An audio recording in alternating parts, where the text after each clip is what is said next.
How to link your Shoppers Optimum card to PC Optimum app. Welcome! And this guide will walk you through how to link your Shoppers Optimum card to the PC Optimum app.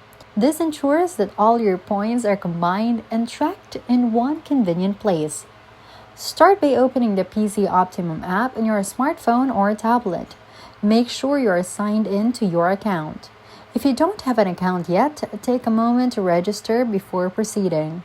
Once you are in the app, tap on the menu icon, usually found in the top left or top right corner. Then select Account or Settings from the menu options. This is where you can manage your link cards and account preferences. In the Account or Settings menu, look for the option labeled Link a Card or something similar.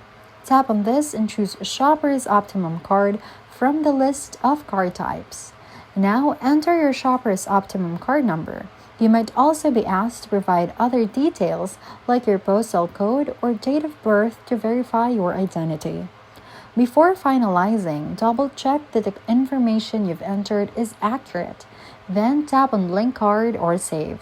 If everything is correct, you'll receive a confirmation that your Shoppers Optimum card has been successfully linked.